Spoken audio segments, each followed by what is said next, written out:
Can everyone hear me? I think so. Good evening, everyone. Welcome to Park, and thank you for coming. Am I screaming? I hope not. My name is Besma Aljarbo. I'm one of the volunteers and organizers for tonight's event. As a bit of background, I'm an MIT Sloan Fellow graduate, class of 2014. And a bit of background as well, I currently work at a battery software company, so tonight's topic is very interesting to me. Before we get started, I'd like to acknowledge our Park professional host. Is Noble Johnson here? Ah, there he is. All right.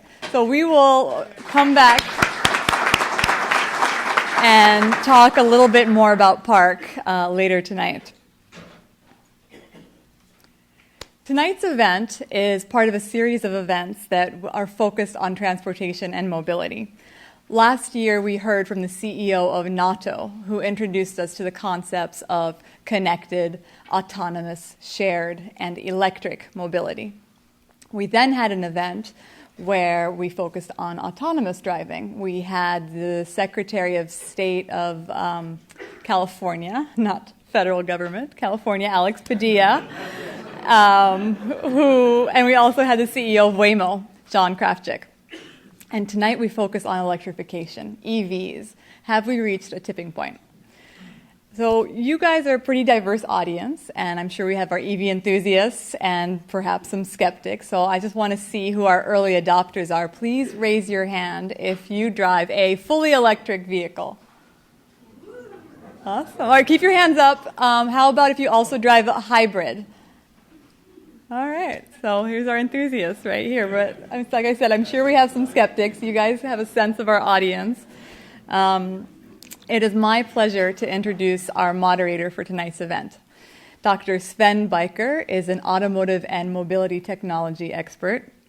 He started his career in Munich at BMW. And while he hails from Germany, I think he can be called a Silicon Valley local since he moved here with BMW in 2004. He then became the executive director at the Stanford Center for Automotive Research, and he followed that with a few years at McKinsey. Sven is currently executive director and managing director of Silicon Valley Mobility, a advisory firm. You can catch him in the hallways of Stanford GSB, where he teaches a class, Strategic Thinking and Action, the Advanced Automotive Industry. So you can see that he lives and breathes this topic and the cutting-edge technology and business models underlying it. I leave you in good hands with Dr. Sven Beiker. Thanks.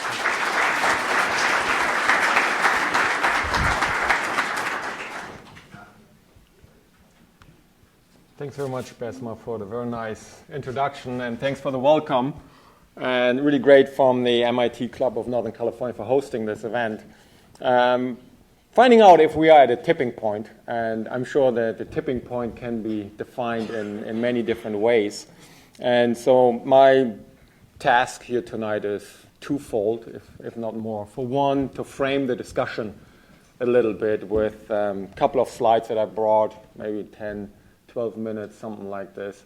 And then to invite our very eclectic panelists to also say a little bit about their background professionally and also if they choose to do so personally, remarks about electric vehicles.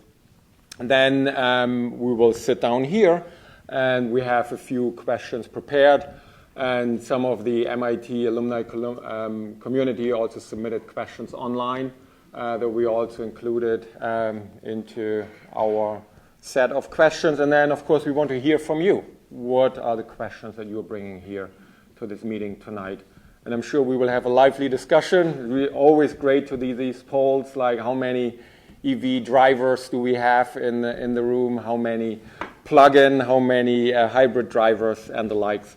And as I always often like to start with this picture here behind me. And those of you who've been through a number of my talks maybe know that I like to say this is a road that I would be on right now if I wasn't here, because I would be biking on Skyline Boulevard. But it's also a very nice depiction of a road where we don't really know. It's a little bit curvy, goes a little bit down, might go up again, might end up in the woods. There might be congestion behind this next turn.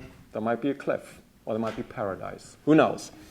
But that also means can be many different things, and especially for electric vehicles, I always like to point out that we need to look at many different things. It's not just about an electric vehicle. It's so much more, should be at least, about the environment, the motivation, why we are doing this, and where it's relatively easy to say here that there's something off with the climate and that the mobility sector probably contributes to this. Not everyone shares this understanding. It's a lot about technology, and we will have in the discussion certainly a few points about this. And also I have prepared at least one slide to actually look a little bit more into the technology that's driving, hopefully, electric vehicles and how much we are progressing in that. It's a lot about regulation, obviously, and this is what we see, I guess, where basically every hand should have gone up here tonight, like owning an electric car. No, my hand did not go up.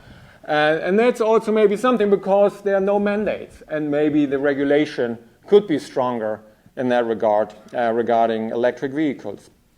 It's about consumers. Consumers, in the end, vote with a wallet and get the vehicle they're really excited about, get the vehicle they think they can afford, and get the vehicle that they think gets the job done. And then finally, it's about business. And as every panelist tonight certainly brings a business perspective with him or her tonight, that's also something, after all, you have to make money. Love it or hate it, but the automotive industry is not charity. And in the end, you need to turn those vehicles into a profitable business case. Starting off with regulation, I assume some, many, if not all of you are familiar with these curves here on the left, which basically is what is the carbon dioxide emission that the fleet average in those countries or regions are supposed to meet by a certain day. And you basically see they go down. The thing about these curves is they don't really say all that much to many people. Grams of carbon dioxide emission per kilometer, and that's something called kilometer to begin with. Well, I'm bilingual when it comes to units, but still, it's something, what does it actually mean? If you just want to keep in mind 100 grams per kilogram means actually 55 miles per gallon. 180, almost up there, means 30 miles per gallon. And I'm not asking you now to hold up your hand if your car has a better mileage than 30 miles per gallon. That would also be an interesting poll. But this is already where we see, well, these are the targets, and you see there's 2015 where they are starting, but they definitely are pointing down. And we obviously see that China and the United States are pretty similar, and Europe has stricter emission laws.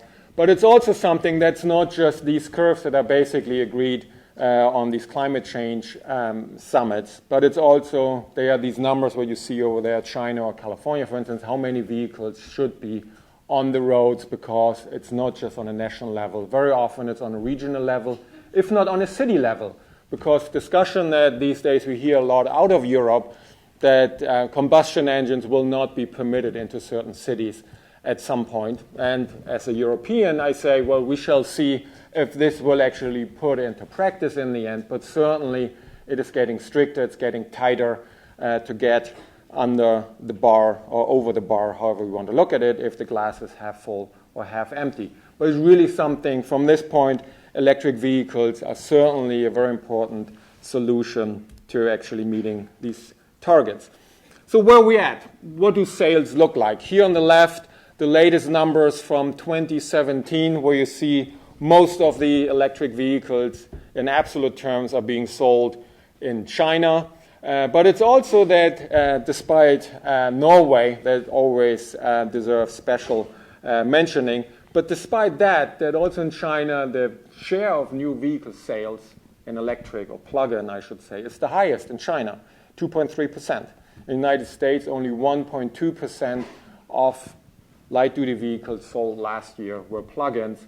So you can call this minuscule, you can call this a start, but there's certainly a lot of potential. In other countries, you see for yourself, basically in the developing markets, you can say it's about 1%, give or take, where we are at right now. Is that a tipping point? Don't know. But on the right, maybe there's a little bit more of an indication for a tipping point.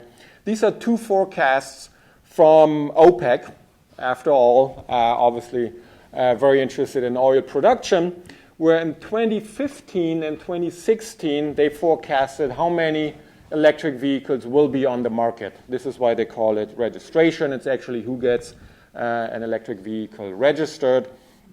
So that's cumulative sales, obviously. And this is where you see just in 1 year how much it went up, 500%. Where they said, well, what we said in 2015, roughly about 50 million vehicles globally in 2040. Just a year later, in 2016, they said, no, probably 50 million units total is not enough. Let's make this 280. And that is really something that tells us there might be a tipping point reached here if even OPEC says it's coming.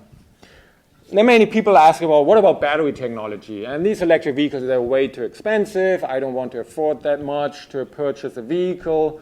And the battery is the biggest cost driver in it. And then many people say, well, it's about $150 per kilowatt hour. Basically, a normalized price tag on the battery. And this is where they say 150 US dollars per kilowatt hours. And their projection, this is a chart actually from 2012, where it was forecasted from the Energy Information Administration or agency, where they said, well, this is the drop that we can project as of 2012. The nice thing, and this is why the Tesla, the Nissan, and the GM logos are in there, we are basically way ahead of those predictions from, granted, 6 years ago, but still, that it's not something where it's, for one, it's not linear.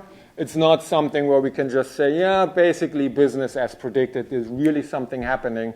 And we also have battery experts here on the panel tonight, and I'm sure we will have great questions from the audience as well. Can it go much further? Can it go down to $120 per kilowatt hours, what we hear from Tesla every once in a while, or maybe even lower? And all the bullet points there on the right, you can maybe just skim through them. The last bullet point is actually quite interesting. We always talk about the Gigafactory just across the state line to Nevada. There are actually 10 gigafactories being built worldwide at the moment. And that should really drive down cost even further. That is maybe something that we call a tipping point. Another thing, where are all the electric vehicles? Yeah, we can probably still spot there's a Tesla, and there's maybe a Nissan Leaf, and maybe a BMW i3, and maybe a few others. But this is what it's going to look like in 2020. And that's a list, actually fairly nice, presented on the Bloomberg New Energy Finance website. It's animated and everything, and you actually see how that evolves from, I think, 2012 in 2-year increments all the way to 2020. And it's something where it actually gets hard to find an excuse why someone does not drive an electric car. My excuse so far is, I want a convertible. Sure, could get a Tesla Roadster. Well, don't know if that's my thing. Actually, I need 4 seats every once in a while. Excuses, I know. But after all, I'm also a consumer. I'm just not just an academic. But here you can see everything from small vans to hatchback sedans, SUVs, and trucks, electric vehicles everywhere. And this is basically put in the horizontal over the range that you will get out of those vehicles. So the excuse, well, you know what, my commute is just 60 miles one way, so 120 miles a day. Hard to do on a Nissan Leaf first generation. Now the current generation, I understand, can get it done. But there are a lot of vehicles that really get into the Tesla range. And I understand we also have a Tesla Challenger on the panel here tonight. So there will be great discussions on those as well. So it's really something, these electric vehicles are coming, and obviously car companies, existing ones and new ones, are making investments. You might want to say huge bets that this is going to play out. So where are we at in our very dear home state, California Republic, the pioneer in electric vehicles, where we have 50% of all U.S. Registered electric vehicles are in California. And from 2014 to 2017, we basically have seen the electric charging stations doubled. Nice work from electric vehicle charge providers such as Pat Romano, who's with us on the panel as well. So the charging stations are there, But the reason why I chose those numbers, and especially the headline, is that there's actually quite something happening here. And this is what UC Davis just very, very recently published, that even in California, it's not really happening. Sure, we have 5% of the California households that are strongly considering or even owning an electric vehicle. That's 5%. That's all of California. It's not just the Bay Area. Obviously, around here, it's probably much higher. But it has not changed, and that's a little orange there below the middle part. From 2014 to 2017, it has not really changed. It's early adopters. Many of you are here tonight. But it's not really that everyone is getting there.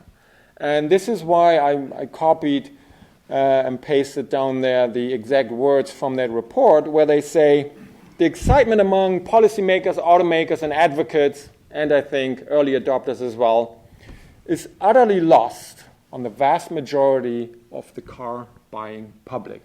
It's just something where we see that it's a big market and how pervasive of an effort it needs in order to get this done. So there's a lot of excitement. There are many things happening, but we are not there yet. And to figure out if we are approaching a tipping point, this is why we have a great panel tonight, and we will dive deeper into that. Before we go there, just one more piece, actually also from 2012, which I got from the gentleman there in the top right, which is Johann Tomforder. He's a fellow German friend of mine, and he can be called the father of the smart vehicle, so the little Daimler smart vehicle. He actually had it already in his master thesis in 1969, when he basically thought about what should a city vehicle look like. And then some of you might know that Mercedes-Benz actually did not really come up with a design for the smart vehicle. It was from Swatch, the watchmaker, Swatch, the Swiss watchmaker, which was the cool company back then, way before Google. And then everybody said, ooh, if this cool watch company is thinking about a car, there must be something. So they came up with a Swatch vehicle, and this is when Johann Tomforder actually then ran the project within Mercedes-Benz, which then branched out into smart. But what he said in 2012, well, there are actually many bumps in the road. Brings me back to my opening slide. And when he said here in 2012, well, we've seen a lot of excitement, but we're going to go down. I think this is actually what we saw. And what we see right now is 2016, maybe 2017-ish. There are more electric vehicles, more models and such available. But the good news is it seems to be the last trough that we need to go through before we get to, he still calls it hype, but consolidation probably is a much better word, and mass adoption that also quite a few in the online questions were asking. We are going there. If it's then after this, after the middle of the next decade, a steep incline or slighter incline, we will see. But I think the message is, from all of this, electric vehicles are here. They're certainly here to stay. They are basically an essential piece of the solution for climate change, and we shall see more where the road will take us. And therefore, I will hand it off here to Pat Romano from Chargepoint to tell us a little bit more about the charge infrastructure. Thanks, Pat, for being here. Thanks very much. So before we get started, I know this is an MIT event, but how many actually in the audience are MIT grads? Awesome. And the reason I wanted that show of hands is I got your back. Sven, we can handle the metric system? I was sitting there and I was like, now this guy's a consultant. I've known him for a long time. He's awesome, by the way. And I'm surprised because he's at an MIT event and he didn't read his audience that, we all lived in, the metric system for a very, very long time. Right? Excuse me? M is for metric. Exactly. My connection to MIT, actually, I went to grad school there. My undergrad was actually down the street at Harvard, and friends of mine that were MIT undergrads used to pick on me all the time because when I was a computer science student at Harvard, they didn't have a formal BS degree, so I have a Bachelor of Arts in Computer Science, and all of my MIT undergraduate friends at the time never let me live that down. I think they've rectified that situation since, but to clear my name, I had to move down the street for graduate school. So I was an MIT Media Lab grad student from 1987 to 1989, and the Media Lab's gone on to do so many things. And it has everything from, kind of much more mainstream research, and then some really kind of research that's really pushing the envelope, at least when I was there. And I was in one of the more mainstream groups. I was in the video compression group. I was a signal processing grad student and did a lot of work in early video compression algorithms. And I started a company right out of grad school called Fluent in the Boston area that focused on video compression. So I actually was part of the first Pied Piper, if you watched the Silicon Valley series. Again, way too early, got no credit for that. And I'm like, geez, it's an HBO TV series now. And back then no one paid attention. But that's my connection to MIT. I enjoyed my time there. And I've been in startups my whole life since then. Since right out of grad school, I did Polycom. After that, a conferencing company that I believe is still around. And then after that, I did a company called 2Wire that was in the broadband space. And then was there for 12 and a half years. And left there to do this and to work on this problem set. And the epiphany that I've had since I've been in this space, and it was really kind of after we finished the 2Wire deal, that I started to take stock of my career and wanted to really make sure that I was focused on things that actually would make a difference. And I wish I had done it earlier in my career. So this is the only company of the four that I wasn't on the founding team of, and the best one. So it shows you what my judgment is good for. But this company was founded by a guy by the name of Richard Lowenthal and four other colleagues, and it's slightly over 10 years old. So it's the poster child for overnight successes take a very long time, and perseverance is king. But what we saw, and the reason for the title for the slide, is what we saw when, back when I joined the company 7 years ago, it was 3 years old, even then, was no question in our minds what the drivetrain would be for the future. From our perspective, it was clearly going to be electric. And so when I joined the company, obviously one of the big jobs is to raise money. Here I am thinking that this is going to be a slam dunk. I've raised money my whole life for startups. And, driving up and down Sand Hill Road and stopping in at the usual suspects, I was met with what I considered to be the biggest cognitive dissonance in my life.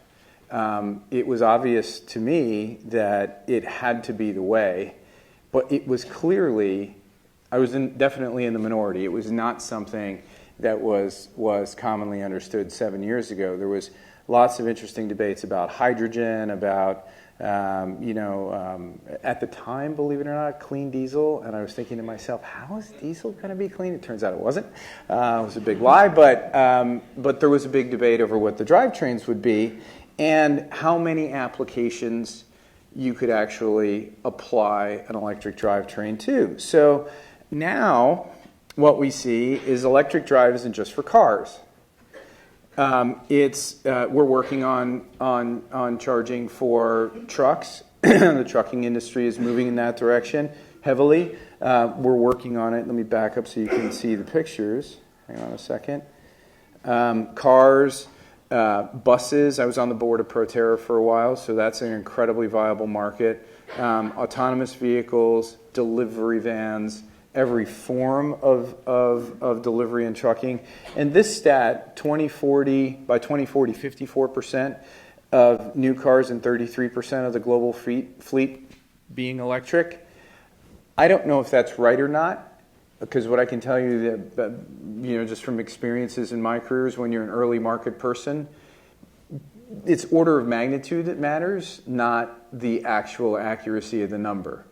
All I can tell you is whatever trend any of us put up is wrong. It's going to be very, very large. All of the numerics line up. all of the science lines up for electrification of all the vehicle classes and more. We're actually working on VTOL aircraft as well. So VTOL aircraft charging, marine, you name it. So this is a technology that's applicable far and wide. I know the underpinnings of it will evolve. We've got battery experts on the panel. I'm looking forward to hearing their opinions on things. Whether this stays lithium ion or evolves into some other battery chemistry, I don't think that really matters. I think having vehicles use what I consider to be a fungible fuel, an intermediate fuel, is best. And the reason is you can make it from anything. The biggest thing about the conversation that I thought was comical about LNG, hydrogen, and all of the other technologies you could use to propel a vehicle is it's a fixed fuel vehicle. Why would you want a fixed fuel vehicle? Is that with hydrogen? You can make it from a lot of things because there's no natural source, so you need to make it from a few things. So maybe hydrogen is a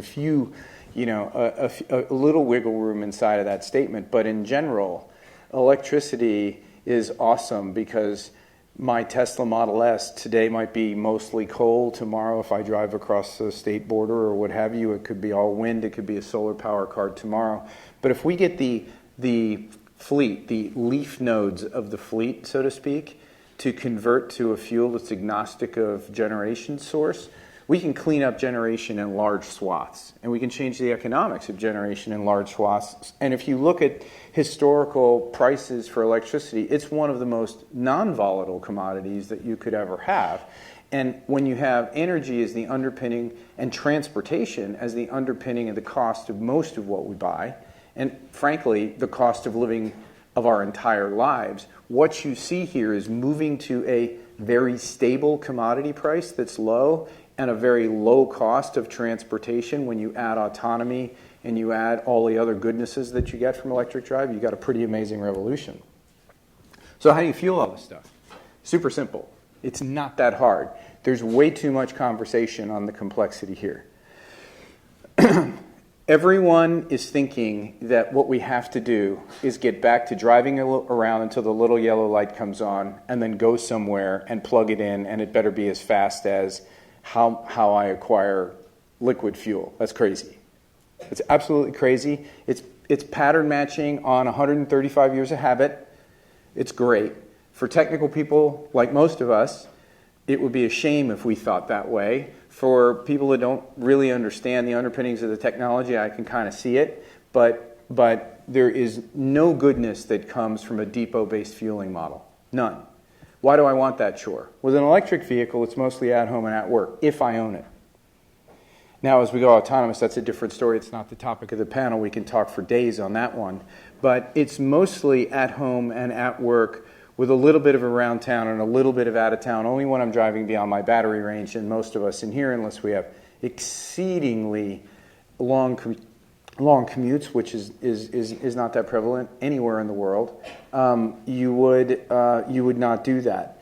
So what we're doing here is crowdfunding effectively all this infrastructure by not trying to own the chargers in any of those scenarios, but by appealing to the business models of all the different stakeholders that are going to fund a little piece of this. So think of this as a crowdfunding model, and we provide the network technology and all the hardware, of course, that enables this whole model to work. So I'm sure we'll get in a lot more detail on the panel. Thank you.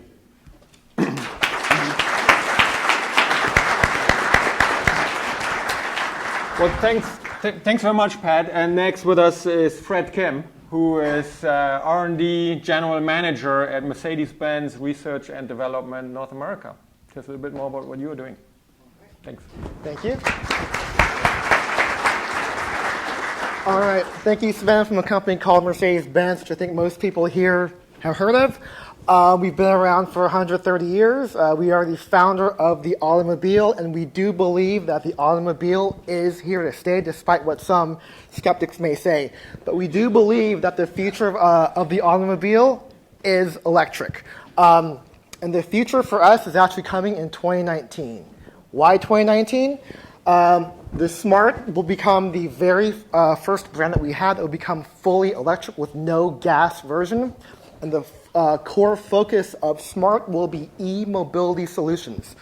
2019 also brings us an all-new sub-brand called Mercedes EQ, stands for Electric Intelligence. You will have anything EQ will be fully battery electric. The EQC is our first vehicle coming out next year, followed by the EQA sometime after that. And my favorite, 2019 will also bring us the AMG Project One hypercar, $2.4 million, 175 available. If you don't have one on the list, sorry, it's too late. 1,000 horsepower, and yes, 4 electric motors. We believe in an electric future. Daimler is investing $11 billion into electrifying all of our models. The goal is by 2022, we will have every model with a version of electrification. $1 billion alone is being spent right here in the U.S. for electric vehicle and battery manufacturing. So speaking of local investments, the division that I'm from is R&D, which is North America. We've been in Silicon Valley for over 20 years. We are a very proud California company. Employee number 2, Eric Larsen, is somewhere in the audience. There he is.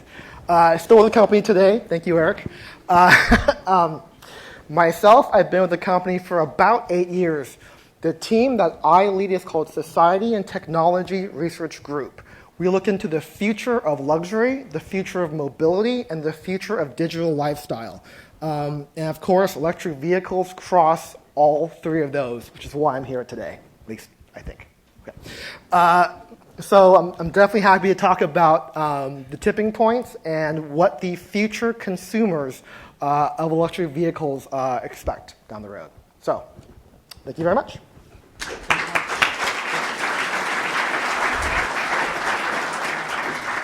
Well, thanks very much, Fred. And then we got Albert Leo with us, who's Director of Battery Technology at Lucid Motors.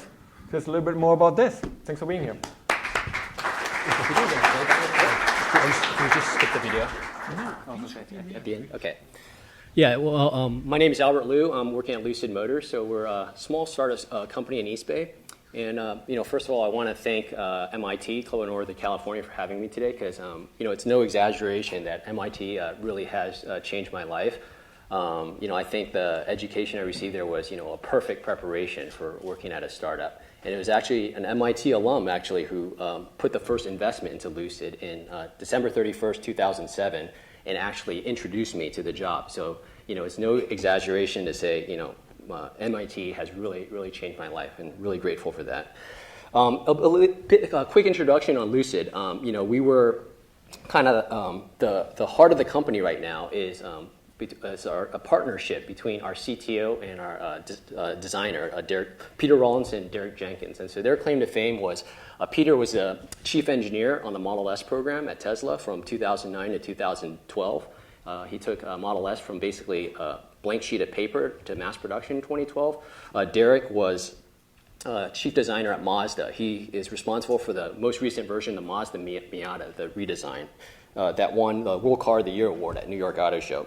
So in terms of, this is a pretty engineering crowd, so start things off with some benchmarks. So whether you're, Formula One is quite, it's one of the world's most popular motorsports. And so, we're a small, pretty unknown company, but, we were awarded was from the 2018, 2019, 2020 race seasons, our battery technology in partnership with McLaren Applied Technologies. They supply the trackside support, and with Sony, who supplies the battery cells, we completely in-house design and engineer the heart of the electric car, which is the battery pack. And so against some very stiff competition, we're not exactly the most well-funded or, most staffed up or have the best equipment, but, we have that Silicon Valley mentality, against all odds, we're able to win this contract. So, really grateful for the FIA for having faith in us to carry this out. So basically, it's an up-and-coming race season. It's quite gaining a kind of a world profile.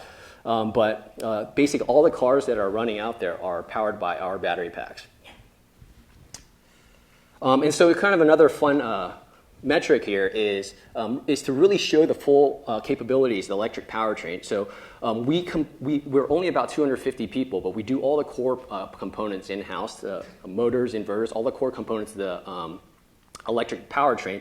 And we want to basically show, push what the full capability of this technology is capable of. And we've achieved 230 mile per hour speed record last summer in July 2017 in Ohio. So we believe it's the fastest four-door sedan in the world, and certainly the fastest electric car in the world. And so this is just, these two slides is meant to show some very quantitative metrics in terms of our technology leadership. And now, as a finally, is just to kind of show the car in person. You kind of have to see it to kind of understand the product we're trying to build. From the very beginning, we wanted Lucid to explore what an entirely new luxury experience could be. Not bound by legacy technologies like the internal combustion engine, and not bound by the tradition of the automobile. That way, we could really focus on the future. We could take a new look at cutting-edge technologies we feel will expand the luxury experience, and how we think about mobility. We focused on how we could transform the space, both inside the vehicle, as well as the space the vehicle takes up in the world around us. The inspiration for the Lucid Air was drawn from the travel experience of an executive jet, and the key enabler for that is the miniaturization of the electric powertrain. A traditional car has much of its space occupied by the internal combustion engine. If you replace those traditional components with an electric driveline and batteries, you can open up a lot more space for the occupants. You can effectively reduce the height and the length of the vehicle whilst increasing the interior space. The consequence is a product which is truly disruptive in its nature, spanning a whole range of traditional products. No longer has the customer to choose between a traditional segment. The customer can have optimal experience in a single vehicle.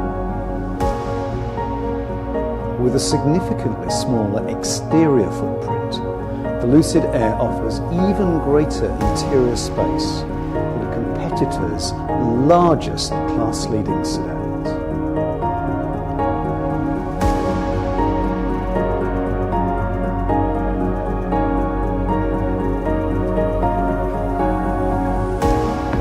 The Lucid Air is a vehicle without compromise, one that has incredible performance, dynamic and emotional styling, yet still offers enough space and comfort for a sublime luxury experience. Okay, thanks, appreciate it.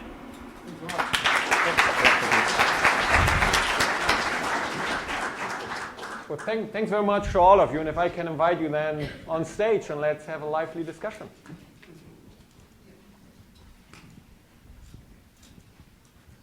Any order works.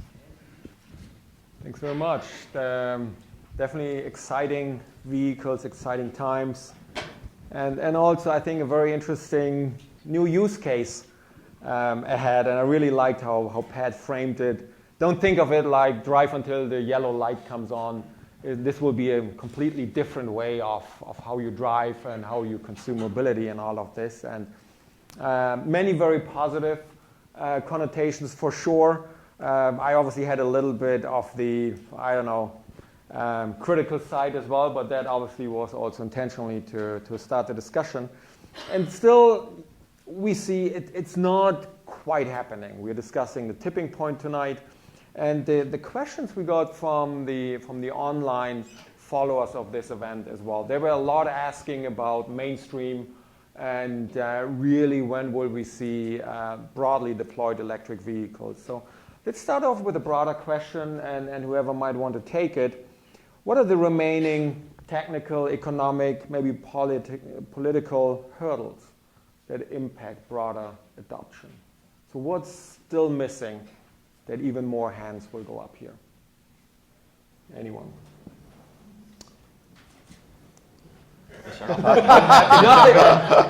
Easy enough. We're good to go right now. I wanted to Well, hear. you did not show a convertible. You did not show a We convertible. have two auto manufacturers, and I think they're the problem. No, only kidding. I actually think a lot of it has to do with a couple of things. The primary is availability of models to fit the lifestyle and the personal tastes of the consumer. I mean, let's take you for example. You like convertibles, and there isn't one that you like that has 4 seats. So you won't, even though you're here and you're consulting in this industry, so you're a convert. I don't need to convince you. You believe already. You don't drive an electric vehicle. It's okay, right? Because as a consumer, for just about everyone on the planet, if they own a home, the car is the second largest investment that they have. It's the second largest financial drain on their pocketbook. And if they don't own a home, it's even closer to their rent in terms of fully burdened costs. So you got to take it pretty seriously, and you better like what you're driving, and it better fit your lifestyle. I think when it goes autonomous, by the way, the fashion component of it goes away. That's a topic for a different MIT event if we want to talk about that in a different venue. But for cars, you have to hit price point. It has to be. I know people that have small kids, and the vacuum in the back of a Toyota Sienna minivan.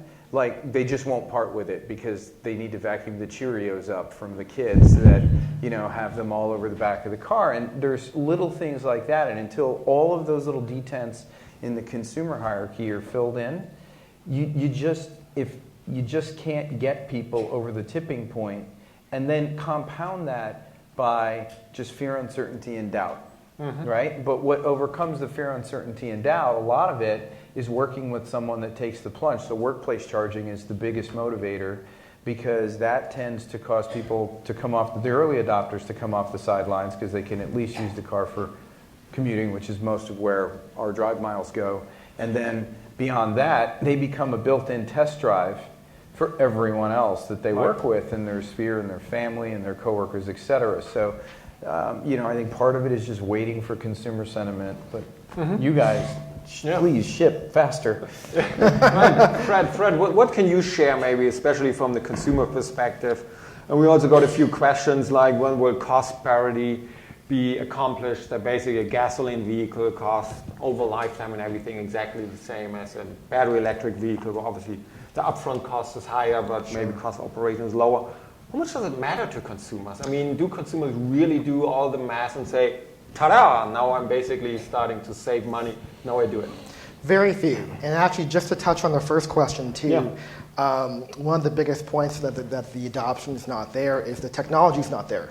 And before we move on to the consumer side, I think the best way to look at where we are today, even though we've had tremendous accomplishments in battery technology. This being said, I'm not an engineer, so excuse me if I get a couple of things wrong here. But the technology just isn't on par to what the standard is today. The standard for most consumers is gas. So in order for them to adopt anything, or even to put EVs in the consideration set, has to be equal or better to gas, and today it's not. The best way to look at this is imagine we are in 1992, and we're trying to get rid of landlines and push everyone to cell phones. So the cell phone came out in what, 84, the Motorola Dynatac, $3,000, which is about $10,000 today, 2.5 pounds. It had 20 minutes of battery life. There was only 2 towers in the country. It was really limited, right? And so over time, yes, the battery life got bigger, got better. You had a bag that you carried with you.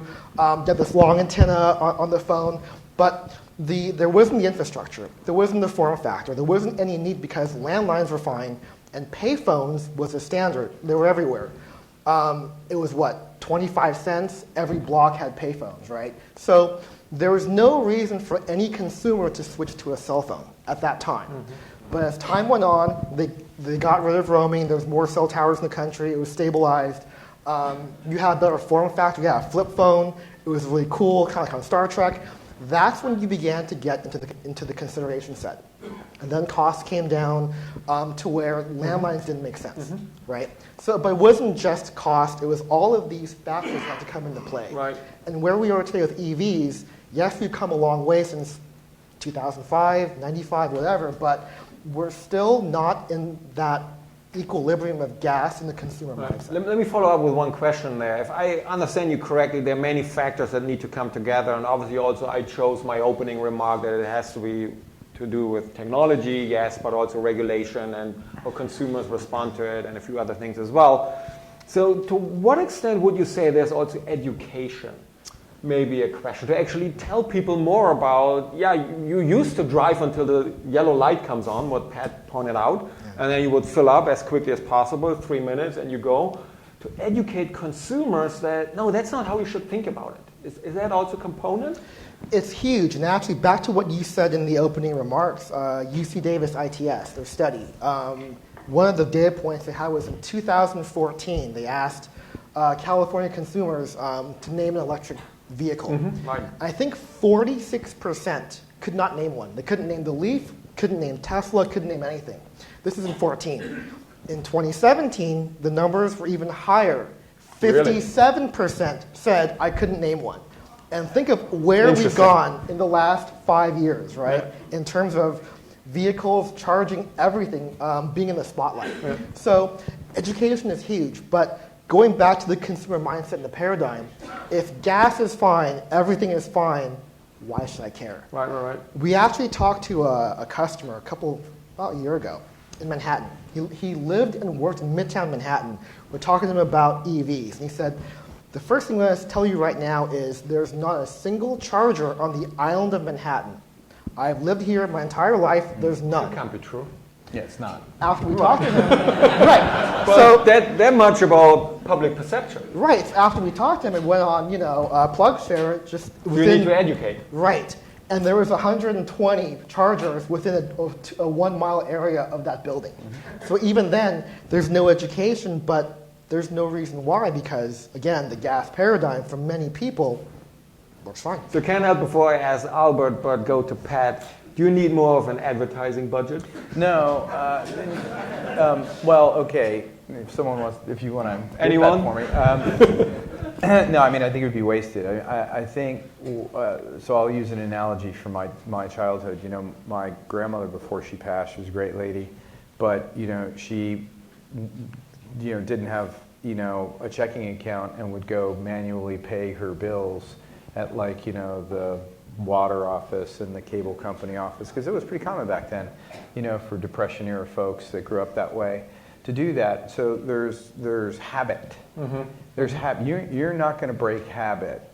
Electric vehicle chargers aren't depots for the most part. You're not going to drive someplace to specifically charge. They're going to be in the parking lot where your car normally is, because your car next to your cat is the best rested member of your family. It's only 4% utilized. It sleeps all day, and it sleeps where you are. It sleeps at home, and it sleeps at work. It sleeps while you're at work, and it doesn't mind the rain, so it doesn't scratch at the back door. So the problem with that is chargers are not conspicuous, mm-hmm. right? And the way that they're made conspicuous is they're made conspicuous on a mobile application, and so everyone who drives an EV suddenly becomes aware. If they use our mobile app or another one out there that lists all the chargers, they could go find these locations. And then they start to discover, oh, this thing was here all along and I never noticed it. Because they're not built to be giant canopies and conspicuous, because if you have a large number of them in a parking lot, that would be an eyesore. So they're built to be as unobtrusive as possible. Mm-hmm. And we're trying to use application technology on a mobile phone. So think about that. Mm-hmm. You're massively shifting the assumption set of 100 plus years of driving on gasoline and driving somewhere to go get fuel. I think it's going to happen. You could advertise all you want. I think the confidence factor gets built when you kind of get to know someone who has it, and the early adopters mm-hmm. become the priests of the new religion. So it might need a new car company, and therefore, Albert, really thankful that you pointed out, or the video pointed out, that you choose to show. This is not your grandfather's car. It's not even your dad's car, my own words. And let me just be slightly provocative. You said that's a smart vehicle. It doesn't even have a gasoline engine anymore. And you say it's a Lucid. So explain to us a little bit more, especially maybe what we just heard. how much does it actually matter that you approach this conundrum almost from an angle, no, forget about everything else that you know about cars. Here's something new. Explain this a little bit. How much do you profoundly believe that this is it, despite the coolness factor? Yeah, I mean, and I think to start things off, I think a lot of people, ask us is, how are you different from Tesla? And first of all, I think, Tesla made electric cars sexy, and they deserve a tremendous amount of credit for that. And we would not exist. We would not get funding. We would not have a lot of our engineers without Tesla. So this would have got educated, right? Us too. We wouldn't either. But the thing is, I do think electrification, our CTO, Peter Rawlinson, is very passionate about this. The miniaturization of the drivetrain enables a completely new style of car. If you look at the Lucid Air, what you have is, in terms of used to be a giant front engine, it's about this big, and the entire packaging, it enables a very small car with the interior space of a Maybach. So I do think, I think I'm obviously very bullish on the EV market. So I do think there's almost an unlimited, untapped potential of consumer demand there. So if you look at, say, the Model 3, they're not demand constrained right now. They're supply constrained. So I think the portfolio of products now are going to drive demand. And I think in certain countries as well, I know, it's probably not everyone has visibility to this, but in China they actually mandatory that they're going to eliminate internal combustion engines by 2030. So in terms of government policies overseas, I think that it's a mixture of just more compelling products. It's must-have products. And it's also government policy overseas. I think EVs are just going to be, I think it's going to be a dominant technology. And on the technology front itself, it's part of my job to kind of evaluate the stuff coming out from Silicon Valley, as well as, the big suppliers like Samsung. And this technology is improving to the point, I think in about 5 years, it's going to be a no-compromise vehicle. You don't have to give up on other aspects, say it's charging time and or cold weather performance. Let me follow up there right away on the no compromise vehicle and also in the video and also actually questions that we got from the online audience. Okay, electric, but also autonomous, connected, and shared. So tell us a little bit more about this proposition where all those four come together. Some also ask, an autonomous car, does it have to be an electric car? So from a design, from an engineering standpoint, how much of the really nexus, the connection of those four topics do you see? I think you can separate out separate out autonomous from electric. So my personal passion, I showed stuff about really fast. The Lucid Air is a high-end car. My personal passion is electric and rideshare, because we do the internal analysis where the technology now is the cost of the batteries, the operating cost. I think the Ubers, Lyfts, Didis of the world. I think the future is it actually makes sense economically today to go all electric. But the thing is about rideshare is that you drive so many miles in a given year. The average consumer, I don't know, maybe 10, 12,000 miles. But when you have a rideshare vehicle, you're doing maybe 70,000 plus.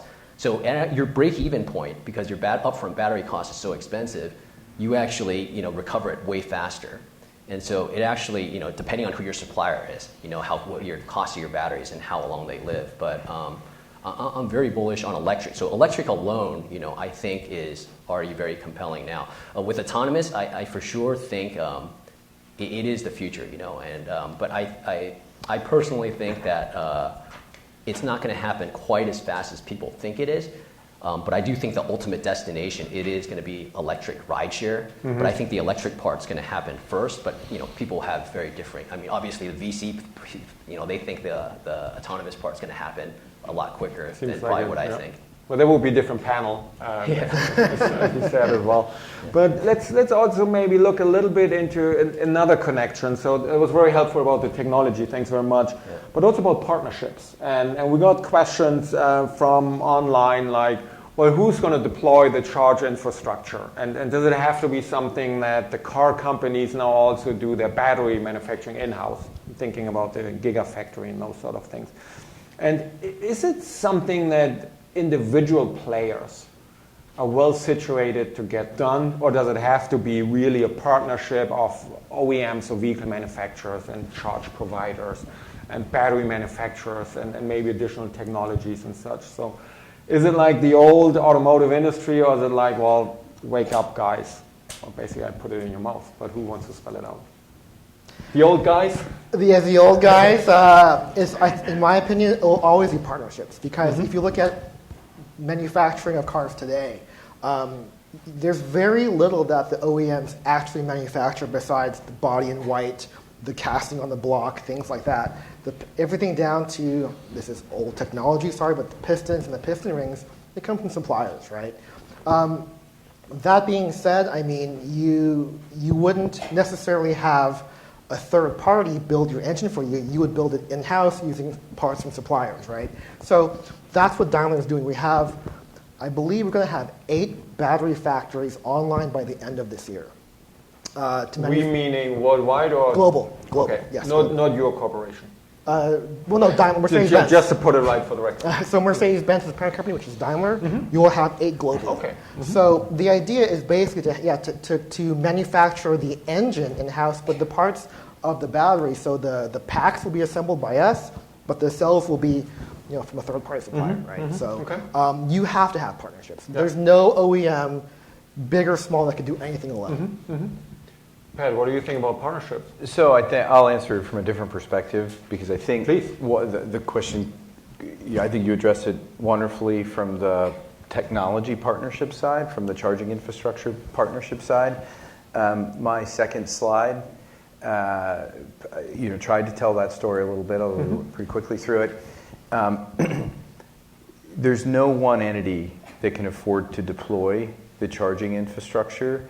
But if you break it up into pieces, it's not so bad. So if you try to own charging infrastructure and make to recover the cost plus profit on the dispensation of power, you'll go out of business.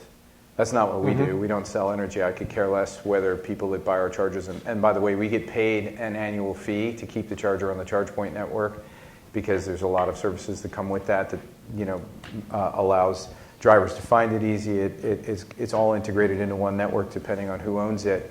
And because of this, you see every workplace pay for the infrastructure, or their property management or landlord pay for the infrastructure in their parking lot, but they're only dealing with their parking lot. So it doesn't seem so intractable. But multiply that by every business and every parking lot. So it's sort of a crowdfunding model for the few sites that you need on a highway to cover the long-haul driving problem. There is a return on capital model there, where project companies can deploy capital, build out those sites, and make a reasonable return on that money for that particular segment. So I think what you're seeing there is oil and gas companies, normal project investors, et cetera, coming off the sidelines trying to fund that stuff. There's a lot of conversation about it. The biggest issue there is unknown utilization in the early market, right? Because they need to set their watch by those returns, although their return requirements aren't that big. So the moral of the story is, if you break this problem up a parking lot at a time, it's not so bad. So that's the partnership angle that I think we're trying to drive, is get the private sector to embrace this. Much like, you were just in the park cafeteria, and I'm sure, you can get, subsidized lunch and coffee here for about that cost. A workplace can give their employees parking, and it's similar. Yeah. And on that note, too, you would know this way better than I would, but with chargers, I think a lot of people don't realize is, at the end of the day, it's also it's a real estate issue, right? It's a land issue of who owns the land to put the chargers in place for a lot of companies. Because we heard from consumers, well, why can't they just put a charger here and here and here? Well, who owns the land there? And what would they allow? And even when you go throughout the state of California, you look at, there's no one, back to the supplier of the energy. It's not like PG&E runs the entire state. You have San Diego Gas and Electric, you have SoCal Edison, and they all have different rates and different policies. So even just to put the chargers in, a lot of people may think it's so easy, but you guys would know as well, it's a real estate issue. Well, we've tackled that. So we make it pretty easy. We have a million different engagement models to fit how the buyer, the natural buyer, wants to buy things. I'll give you one example, but I think you're raising a good point. Real estate investment trusts, REITs. None of us went to B school, so that's like all the B schools would be like, of course we know what that is, but we don't understand the metric system. So at any rate, so for REITs, the way most are structured, they cannot own capital that's not leasable. So they have to have it appear as a recurring operating expense or an operating lease, so they can allocate it to the common area maintenance that gets kind of put in as part of the cost structure for all the rentable property, kind of like it looks like the lights in the garage parking lot, right? And as a result, you have to kind of shift the business model because, as he's pointing out, the buyer may want to do it but have no natural mechanism to be able to because of some weird arbitrary constraint. So we've had to come up with a bunch of different engagement models that have nothing to do with electricity or cars or batteries or technology. It has to do with the way the world works, right? And so that's, I think, another area of innovation is business model innovation to solve that. Yeah. Before we go into the audience questions, so get your questions ready. We will pass around microphones. Yes? Yeah, microphone. Albert, is that something where at Lucid you guys are sitting there and say, let them duke it out, and once our car's ready, everything will be done? Or how early do you get engaged into charging infrastructure and regulation and lobbying and actually preparing the place so that the Lucid Air will actually fall on fertile ground? How much? I mean, as a startup company, we really have to choose our battles. Right. So the car I showed there, that was done by 250 people. So we can't do all of that. We need to choose where we add value. So I guess on partnerships, I think it's absolutely essential. There's certain companies that I think it makes sense where you do more in-house. We do a lot of the powertrain components in-house, but say for battery cells, it's such a capital-intensive sort of industry. We have no intention of getting to that business. Samsung provides our cells. So for that sort of partnership, it's absolutely essential. A battery factory is unbelievably complex. If you ever get a chance to visit one, I mean, it's pretty amazing. So I think, on the cell side, and then, I think, partnerships, I was talking to Pat right before this panel, it's like, I'm interested in fast charging, is we don't have access to, a 300 kilowatt charger. We can't do that in-house. As I said, we have to pick our battles. So we'd love to drop by his facility sometime and have the Lucid Air do a fast charge there. And I think just having those partnerships accelerates it just massively. But I mean, this is such a capital-intensive industry. Just the cars themselves is capital-intensive. The charging infrastructure is capital-intensive. I think it really requires a all hands-on-deck effort. Do we have questions from the audience? First hand went up there. Can we get a microphone to over there? Over here, please, on the very... Can we get a microphone to the lady over there? Because she raised her hand first, and I want to recognize that. Is it on?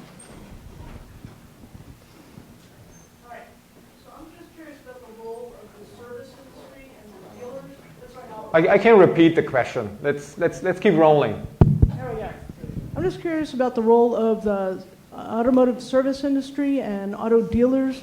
Maybe Lucid, like Tesla, won't have any dealers. There's been a lot of talk that a major problem retarding the sales of EVs is that auto dealers don't understand them and keep them in the back of the lot.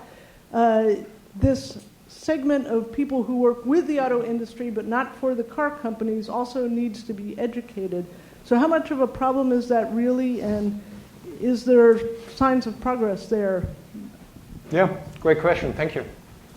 So dealerships, do we need to educate them? Do we need dealerships at all for a new car company? It's expensive to establish. Our philosophy is absolutely yes. So again, it's actually our sales and marketing director of sales marketing were from Tesla, who led that program of doing the dealerships. And so naturally they believe in that model. And we just believe, the threshold is so high in terms of, it's a lack of knowledge on the benefits of the specific electric product. We made the very conscious decision to do our own network of dealerships. So we think the hurdle is just way too high, with a relatively newcomer brand like us, to leave it to a third party. So I don't know, Mercedes, if a salesperson can sell within 20 minutes a B-class electric, No. back in the days, or a C250. So that's actually a really good question, and at the end of the day, dealerships are people too, right? And they also, back to what you asked about education, it's the same thing. And our team, we always look, 3 to 10 years down the road. That's our future.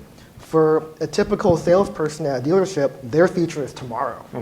And so there's other OEMs, which we won't talk about today, but when the sales incentive to sell one of their EV models is 0. So for a salesperson, I have to spend an hour with you educating you on the car, or I could spend 5 minutes with you and move you to a gas car and make some money myself. So, which is why some of these cars sit in the back of the lot and you can't find it, they don't want to sell it to you, and they actually get paid very little in some cases. So, yes, it is education. In preparation for our EQ launch next year, we have an entire team dedicated to this rollout to educate all the dealerships to make sure they understand the new business models, they understand the technology, they understand customer pain points and what it will take to get people on board to this car. That's a great question. Okay. It's a big issue. So not being part of a car company, although his company is actually an investor, so I have to be careful what I say, because he could actually get me fired if he wanted to. BMW is an investor as well. About 30% of the downstream value of a vehicle in the traditional car industry is after the sale of the car. For a dealership in the United States, it's the lifeblood. In Europe, it's a little bit less, but in the United States, the service model is everything. And when you sell an EV, you're never going to see that guy again because they don't break. And so that's good. But all businesses go through a natural life cycle. We don't have buggy whip manufacturers anymore. I don't think we're going to have dealers anymore. I mean, I think it's the unsaid because people just don't want to call it. But we got to call the patient. Guess what? Autonomy is going to destroy the insurance industry or transform it as well. Because if they don't get in accidents, boom. Okay? And so, now I will tell you one thing. I just put tires on my Model S. I've had a Model S for the last 7 years or so, or however long they've been out. It's 10 cents a mile in tires if you get the high-performance tires, because you got a 5,000-pound car that can go 0 to 60 in 2 seconds. So it chews Which you the will never hell- try. Right? Oh no, never. So I guess if you work for Goodyear, Michelin, or whomever, I think you're in good shape. But man, there's no parts in an EV. There's no moving parts. There's no fluids. There's no smog check anymore. Let's just keep going down the list of industries that are just destroyed by this. They're not disrupted, they're destroyed, right? It's okay. We've been doing this as human beings for a long time. So, the phoenix will rise from the ashes somewhere else. And that's just, we can't save dealers. I know they're people too, but they have to get another job. The dealer model will change. Next question. Parts that have to be replaced. Gentlemen in the first row, please. Yeah, I know very little about electric cars. I'm interested in how far they can go on a charge and how long it takes to charge them. But I'd like to raise the issue: if you have children, and you want to go to Disneyland. That's 8 hours from San Francisco, and you might want to come back the next day and stay in a hotel. The Yosemite is 4 hours. Occasionally you can go to Yosemite and come back the same day. Is any of this feasible with an electric car now? Okay, so basically long distance travel, the road trip in an electric car. No. No? Oh, sure it is. Oh, sure. So you say no. You say no because. I say no because, correct. And I say no because you could do it, but the amount of time it takes you to get it done is a lot longer. You can go to LA and back in the same day in a Tesla. They have the superchargers at very good points in the... With a regular charge, it takes a long time, like overnight or several hours. Sure. And they're working on fast charging. No, you have It's available, you have right? fast charging infrastructure. It's not as perfectly available as you would like, because it is early in the industry. In California, there's quite a lot. Tesla has the supercharger network, if you look at just that. I've owned a Model S for a long time. If you're I've driven to LA a bunch in my car. Unless you're one of those folks, and I do know some, that challenge themselves as to whether they can, cross their legs and, not get out of the car to, see if they can beat their last number of hours to get to LA driving straight through. I'm not one of those people. If you want to stop and have a coffee or lunch or whatever, which is a pretty logical thing to do, you can get a fast charge on board enough. Now, we're working on, we have technology now, we're waiting for the cars to catch up, and they're announced, that can pump about 250 miles in about 10 minutes or less into a vehicle. Okay, and every car company is moving in that direction, every car company. So we're going to get the charge times not down to 3 minutes. I don't think that's practical, right? I don't think that's practical from an energy density perspective. You don't have to. But you will get it down to a 15-minute break or less. Yeah. And a 15-minute break or less, I think, is perfect. Mm-hmm. It's perfect. It's enough time to stretch your legs, get a coffee, get back on your way. And you're not doing it once or twice a week. You're only doing it the few times a year. Often you go to Disneyland. Yeah. What's the range for the full charge? It depends on the battery size. You're seeing anything right now for higher-end BEVs or the Chevy Bolt and up, low 200 miles up to 300 miles or so. So, actually, one thing I do want to say, you just said, how often do we go to Disneyland? Mm-hmm. How often do we go to Tahoe Yosemite? Yeah. But actually, the way a lot of American consumers purchase is actually for a one-time use case. So they would say, well, I'm going to buy this SUV with four-wheel drive because I go to Tahoe all the time. I go once a month. And then when you actually look at them and the mileage, they go once every 2 years or once a year. Yeah. But Americans typically, this is everything we buy, not just cars, right? Even coffee. Give me the bigger one just in case I want more. So this is the challenge that we have, especially if the price is the same. The challenge on the consumer side is, even if the EV is perfectly matched from a technical point of view to their lifestyle, the range, the charging, there's home charging, work charging, everything is perfect, they're going to say, the one time my kids are going to have an event down this road, there's no chargers, I better buy gas. So the way how I like to summarize this, we typically assess it by the average use case. Like, this is how many people drive average every day, and this is how many people they have average in the car. Turns out 1.4. And then we still purchase for the maximum. Correct. Leads me to Albert, actually, to ask, is there a breakthrough in battery technology on the horizon? Absolutely. I think with the increased popularization of EVs, I think there's always, the more smart people you have working on a problem, there tends to be this vast acceleration in terms of the technology progress. And when I was in graduate school, back then, the hot thing was solar, and the cost has been brought quite a bit. And if you look at batteries now, you go to graduate school programs around the world, actually, at the top universities, people want to work on batteries. Great. And there's this pipeline of talent getting trained and coming out now, and then there's a very healthy ecosystem of startups here in Silicon Valley, across the United States, around the world. And it's part of my job is to evaluate these technologies, to partner with these companies.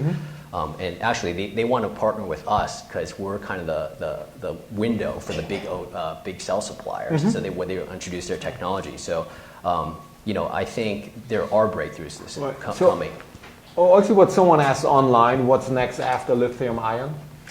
Is it lithium air, or is it like these batteries where you can flush out the electrolyte and fill in new electrolytes? Yeah, so there's a company in Massachusetts doing that. I think the lithium ion, there's enough headroom to improve with lithium ion.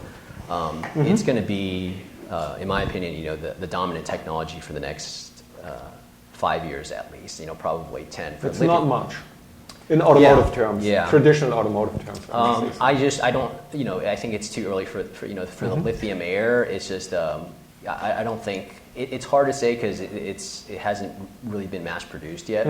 There could be a breakthrough that comes out, but there's just not a whole lot of data points. Right.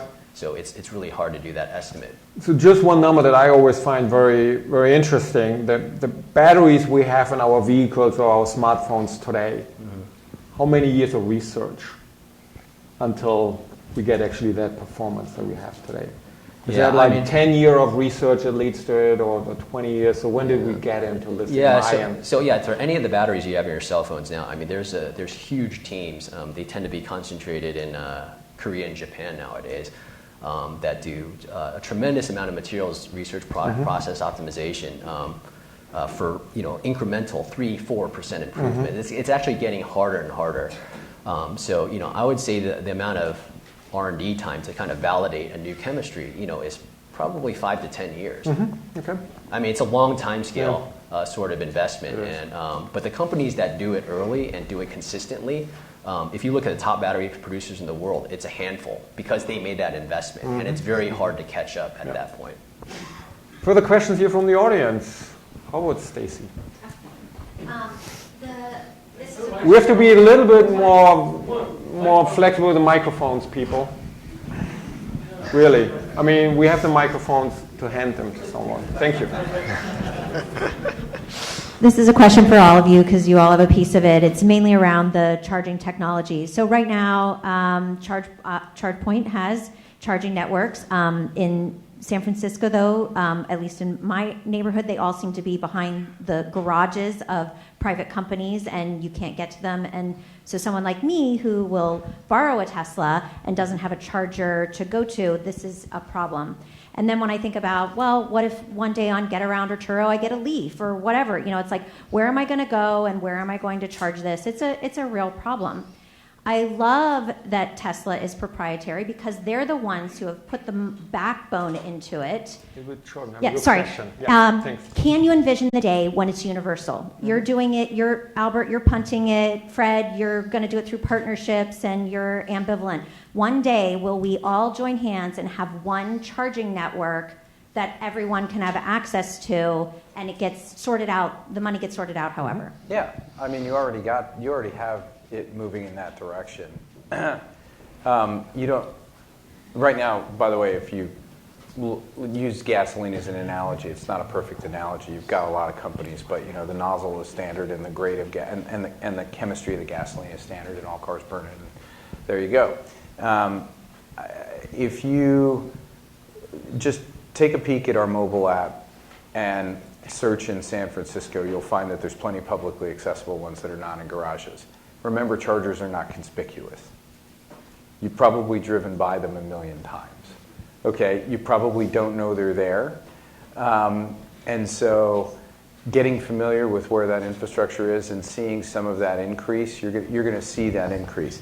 For urban core charging, for downtown San Francisco, if you're going to borrow a Leaf and you need to fill it up fast, you're going to see some urban core fast charging, because that's sort of the other use case for fast charging outside a highway, is when you pick up a churro or an electric zip car or what have you, and you need to plug it in to top it off, either to drop it off or to get enough charge to get on your way. And you're going to see that.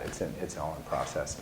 The problem with any car company doing it is, first of all, the utilization is just not going to pencil. You have to get the integration of all that utilization from all the different car companies to make it pencil. So it's not practical for each car company to put up their own network. More important, it's analogous to, could you imagine if all 20 some odd OEMs worldwide had their own gasoline stations? Anything to add? Universal charging? Yeah. Stanley?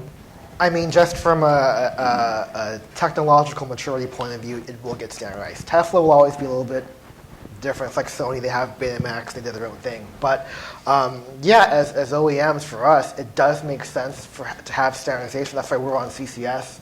So there's Charmo as well, which is only Nissan and a couple other guys. But the idea of a universal standard, of course, especially from the consumer point of view, it's one less thing to educate people about, one easier thing for you. So for all of us, that's what we're gunning for. We're hoping for one standard. We're hoping that one that we're on is the right one because we're investing into it. But that is the way to go. Good. The microphone is up there. Let's see. All the way. Yeah, please. Could you talk a little bit about what kind of improvements in grid capacity would be needed in order to move towards 50, 60, 70% EVs and then trucks and everything else? And buses, yeah, good point. So is the grid ready to power that many vehicles? Yes? Yeah, so, and I'm not going to get all the numbers exactly right, but I think we're putting about 15 gigawatts of renewables on the U.S. grid a year. And if you look at the incremental requirement of charging electric vehicles on top of the spare capacity that already exists on the grid, if 100% of drivetrains went electric, I think the number is around 400 additional gigawatts. So if you're looking at just the increase of renewable generation, and you look at the time span over which we would be converting everything, the generation capacity is going to be there, because the dirty little secret is we don't use all the generation that happens now because the grid's optimized for peak. Grid scale storage will help fix that. And EVs help fix that quite a bit because they're flexible load. They're sitting around all day parked, and you can modulate the charging going in over the course of the day, and the driver's none the wiser. So we already have programs where we integrate with load control programs at utilities where the charge rate into the car is not constant through the day. So the net of it is, it's a faster moving variable than the transition of transportation to electricity. So it's a head fake. Let's see, we have questions up there, I believe. No? Then we go here in the second row, please. The blue shirt. Yes. Thanks. Thanks so much. So this is for Fred and Sven. I want you guys to talk a little bit about the German automobile industry. They have some issues. One of them starts with a D. It's called diesel. They can't get off of it. They're fighting with Angela Merkel about that. They're way, way, way late to the game, and I know Mr. Mercedes will probably disagree with that. But as a longtime Tesla owner, I can say they are really late to the game, and their products are not compatible yet. Maybe they will be in 2019. So you two guys probably have the best knowledge of that. I'd like to hear what your opinions are, Fred. Well, I'm definitely happy to give you my personal opinion and observation as an engineer, former OEM employee, and also certainly of someone who still follows quite intensively German news, same as American and international news. What happened there, I think, with the diesel scandal, really bad, and it really shows also a lot about the ethical responsibilities that engineers have. So not everything that you should do or what you can do, you should do. And I see it as really a wake-up call, where we can say, and that is really me as an individual saying, where the industry has gone a lot in one direction, and maybe needs the wake-up call to reconsider. I don't agree with you that the automotive industry in Germany is late. Maybe I'm biased, that could be. I mean, they've been working on electric vehicles for a long time. The challenge in Germany is that consumers in the end are not moving fast enough. They are not to the same extent early adopters like here in Silicon Valley, where they basically say, well, you know what, I get my VW, I get my BMW or Mercedes because I know what I get, and they're not jumping on this fast enough. And then it really becomes something if you say, sure, Tesla is a fantastic product. Absolutely, no question at all. But I personally find what I see, my former employer, the BMW i models, one should take note of. Also that these companies are actually deciding, you know what, steel, let's do something different and really build a vehicle from the ground up. But it is something, and this is what we should not forget. These are companies that have anything upwards of 120,000 employees. It's, maybe in a bad sense, a well-oiled machine that needs to keep going. Reversing that is not as easy as starting a company and putting in a lot of personal investment and often enough be lucky. And therefore we shall see where things go. I think, and it was mentioned earlier, that Tesla deserves a lot of credit. Without Tesla, probably we wouldn't be sitting here today. We wouldn't be discussing electric vehicles. But it's really the mix, I think, that's needed. And again, it's my personal opinion.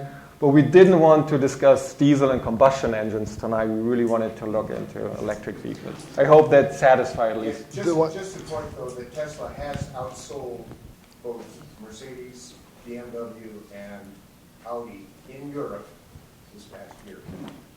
Yeah, I know these statistics. It's really how you look at them. But we should look at these numbers together after the discussion. So the one thing I do want to say about that is back to what you have a great point. Daimler is a huge company, just like BMW is, Volkswagen Group, all these companies. Daimler has actually historically always invested in alternative drivetrains. So if you look back 15, 20 years, we were one of the first to invest in hydrogen fuel cell, natural gas, and electric as well. The challenge that the company had was we didn't know which way would win. I mean, think back to 1998 when we were making these decisions. It takes us back to what you were saying about life cycle. All of our cars are on a 7-year model cycle. These decisions for powertrain are locked in year 1 to go out 7 years later. So the amount of investment that has to go in there, we kind of have to hedge. We did believe in electric as well, but we didn't know how far it would go. With fuel cell, the same thing. By the way, we were the only ones who invested in Tesla when they were about to go bankrupt. We believed in them. We did. And so it's now that Tesla has done what it has, like you said, we wouldn't be here today. So we do owe it to them for really pushing the EV point globally. But now that they have, great, we actually have a direction now. Okay, it's probably not going to be natural gas. It's probably going to be EV. So it's good for us. Yeah. That we revisit this last question is over there, please. And then I guess we need to come to a close. Besma, is that correct? Last question goes to you. Could you share with us the kind of partnership already existing or coming up between the utility industries and charging industry or providers? My understanding is that there is, at least in California, there is a lot of potential, good incentives from both sides to collaborate because there's excess electricity generated from solar power during the daytime, and they want to, from the rural area, and they want to transmit it to the city or urban area in California. Could you talk more about any kind of partnership between those two sectors, please? I know that Pat knows this thing very well because we discussed this in the class always when I invited him to the business school. That's see if I can get this mic to work again. That's what I would call a softball. Thank you for the easy closing question. So there's a lot of programs right now going on with utilities. It depends on the type of utility. Thanks. There are three kinds of utilities. Investor-owned utilities, they're regulated by the utility commissions in their respective states. There's about 200 of those in the United States. There's municipal utilities, they're regulated by their city council. And there are co-ops that are owned by their customers. The co-ops and munis actually operate somewhat like normal companies in that they have a P&L and balance sheet, and they make money by selling electricity and taking in more money than they have to spend to groom their infrastructure. Investor-owned utilities are regulated in a slightly different way. They're only allowed to make a return on the capital that they have deployed, and they're somewhat agnostic in most states of how much volume they drive through their network. So they have to file something called a rate case with the utility commission to be able to do anything in any market because that's just how they're regulated. So there were several rate cases by each of the big IOUs in California that have happened over the last couple of years, and they all have programs rolling now where to some degree or another they're all structured a little different, where they're effectively subsidizing the deployment of chargers in their footprint. And we're actually running a pilot program right now with PG&E on incenting charger site owners during times where they have excess capacity. So all of the stuff that you're talking about, incredibly relevant question, is happening literally across the country right now. And it's really going to be, I think, a public-private not in a true sense public-private partnership, but a partnership between utilities, which are in many sense, since they're regulated, almost like the public sector, and the private sector kind of coming together to figure out, where that bright line is between where companies like Chargepoint stop and they start. So it's a good partnership right now. So great, very good. So, and that's really a good closing question, because it actually shows us all the different things that need to come together. What we said in the beginning, it's not just about the vehicle, it's equally much about regulation and the utilities and the infrastructure and the regulator. And so with this, I hope we could shed a little bit more light on if we are at a tipping point or not. I guess everybody will make up his or her mind in that regard, and I'm looking forward to continuing this discussion a little bit longer here in this room. We have to be out by 9:30, and I'm sure we will have a sequel of this at some point. Thanks for the panel.